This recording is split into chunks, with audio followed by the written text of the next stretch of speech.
Halo semuanya, bagaimana kabarnya untuk hari ini? Di pertemuan sekarang, kita akan mencoba membuat suatu tampilan web dengan menggunakan HTML ya. Jadi HTML itu adalah salah satu bahasa pemrograman ya, yang nantinya bisa kita pakai untuk membuat tampilan web ya secara sederhana. Oke, pertama-tama yang kita butuhkan di sini adalah kita membutuhkan editor. Kita di sini memakainya editornya Notepad ya. Jadi Notepad ini selain bisa kita pakai untuk membuat note, ini juga bisa kita pakai untuk membuat tampilan web secara sederhana, khususnya dengan menggunakan bahasa pemrograman HTML. Oke, jadi yang pertama di sini kita coba dulu untuk membuat beberapa tag ya. Jadi tag di sini itu adalah salah satu fungsi dari HTML yang dimana fungsinya ini untuk menentukan konten dan juga elemen. Nah, untuk tag pertama itu kita bisa memasukkan doc type. Nah, seperti ini ya. Nah, untuk doc type ini adalah salah satu tag yang dimana mendeklarasikan jenis dokumen yang nantinya browser dapat menentukan atau dapat memperlakukan kode tersebut, seperti itu.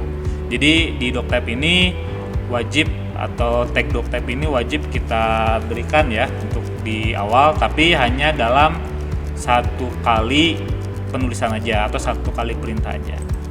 Di sini kita bisa pakai yang besar, seperti ini.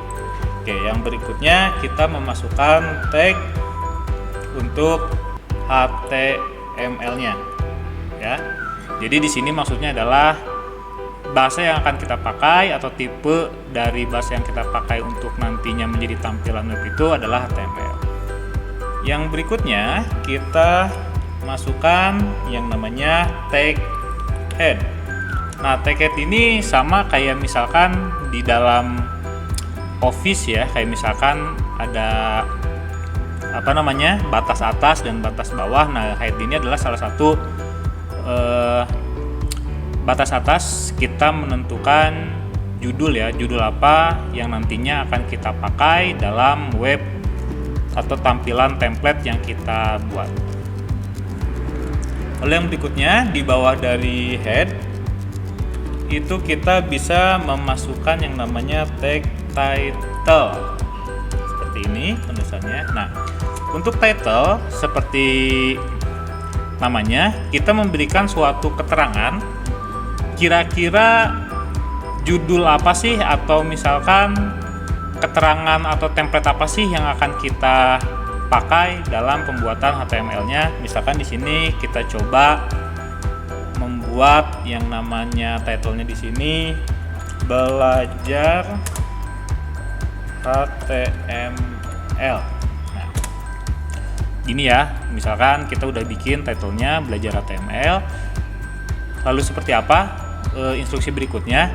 Jadi kalau sudah seperti ini, di dalam sebuah pembuatan tampilan web secara sederhana, khususnya dengan menggunakan bahasa pemrograman, setiap instruksi awal itu ada instruksi akhir. Jadi ibaratnya kalau dalam bahasa Indonesia itu, kalau dalam sebuah kalimat gitu ya, pasti diwajibkan ada titik gitu. Jadi setiap ada kalimat lalu kita masukkan titik sebagai akhir dari sebuah kalimatnya. Nah, sama di HTML juga seperti itu. Setiap tagnya itu wajib kita akhiri gitu. Jadi setiap ada awal tag dan juga ada akhiran tag. Nah, di sini untuk menutup tag sebenarnya cukup mudah. Kita hanya cukup menambahkan slash atau garis miring yang dimana diikuti dengan tag yang sesuai di awalnya. Nah, seperti ini. Jadi setiap penutup untuk tag itu wajib ditutup ya. Contohnya mudah aja. Setiap tagnya itu atau penutup tag itu cukup hanya diberikan garis miring saja. Dan kata-katanya disesuaikan dengan tag yang di awal. Apabila sudah selesai, Untuk title itu juga sama, hanya cukup sekali saja karena title itu berada dalam tag head. Nah, karena dalam tag head itu hanya satu title, berarti headnya juga harus kita tutup. Seperti tadi, bisa kita berikan slash atau garis miring head. Nah, ini tuh perutnya. Jadi seperti ini ya, ibarat head ini. Nah, tag head, lalu juga di bawahnya dan di dalamnya itu ada title. Jadi ada head yang dimana di dalamnya itu ada tag title seperti ini. Oke. Kalau sudah, yang berikutnya kita sudah buat nih untuk tampilan atasnya seperti judulnya itu seperti apa. Setelah itu kita wajib membuat isinya. Nah, untuk isi itu kita berikan tag body atau tag body ya. Tag body ini wajib kita gunakan karena salah satu dari tag yang dimana hampir seluruh isi dari dalam template atau tampilan yang akan kita buat itu berada di dalam body. Lalu yang berikutnya kita bisa berikan tag H1.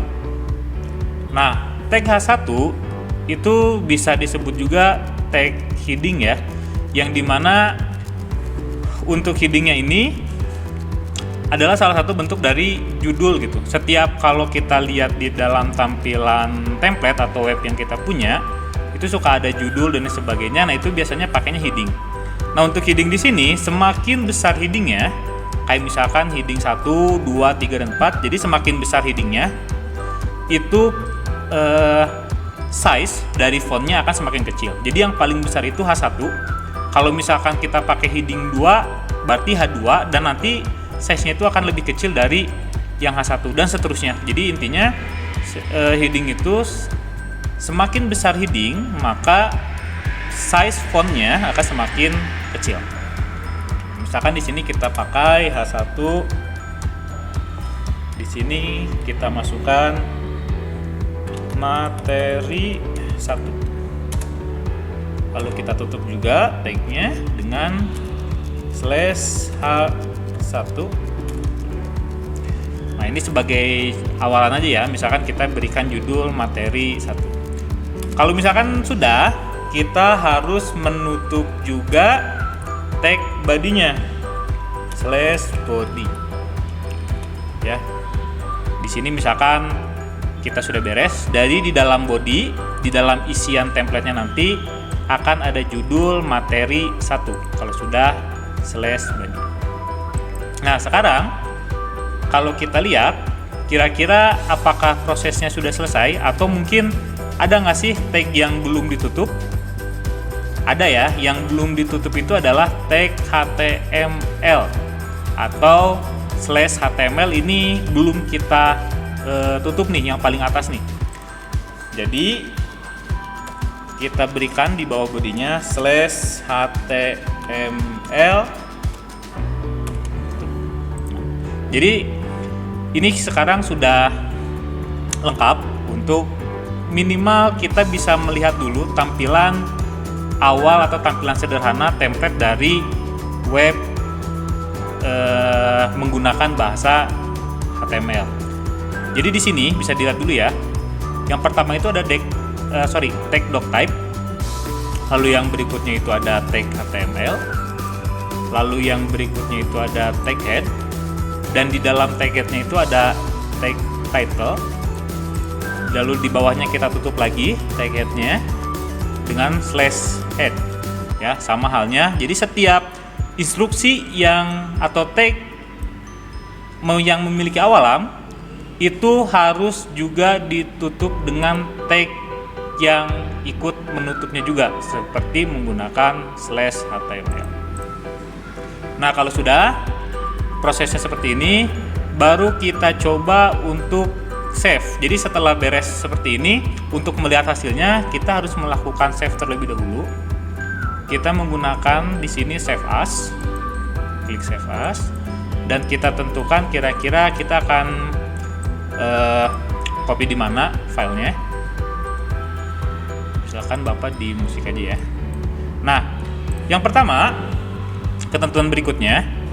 Yang pertama itu untuk penamaan, sebenarnya penamaannya bebas. Kalau misalkan di sini Bapak tuliskan belajar ya. Belajar. Untuk file name memang bebas ya, bisa kita sesuaikan dengan kebutuhan aja nama file name-nya, tapi yang tidak boleh dihilangkan itu ada ketentuan khusus yang dimana di belakang dari file name itu wajib diberikan .html ya, di belakangnya ini wajib kita berikan .html. Nah, setelah itu di bawahnya jenis save as type itu kita ganti juga menjadi all file ya. Jangan lupa untuk file name, nama file, dan di belakangnya wajib diberikan .html, dan save as type-nya kita ganti menjadi all file. Kalau sudah, ingat baik-baik di mana tadi menyimpannya. Kalau Bapak di sini ya, di musik. Oke, kalau sudah cukup kita save. Nah, setelah itu kita kembali lagi masuk ke dalam tadi file yang sudah di kopikan di musik ya. Nah, kalau sudah, nanti akan ada browser yang dimana browsernya itu akan menampilkan nama file name yang tadi kita sudah ketikkan di sini ya. Nah, tadi Bapak menuliskannya belajar, maka akan ada seperti ini. Bisa kita coba buka. Maka nanti akan muncul tampilan yang seperti ini di dalam tampilan web yang akan kalian buat. Ini untuk tampilan sederhana ya. Nanti mungkin di pertemuan-pertemuan berikutnya atau di beberapa video berikutnya Bapak akan menjelaskan lebih detail lagi bagaimana sampai nanti terbentuk tampilan yang lebih bagus lagi ya. Itu aja paling untuk video hari ini dan materi hari ini. Kalau mungkin ada yang kurang dimengerti bisa nanti tanyakan langsung. Semoga bermanfaat dan terima kasih.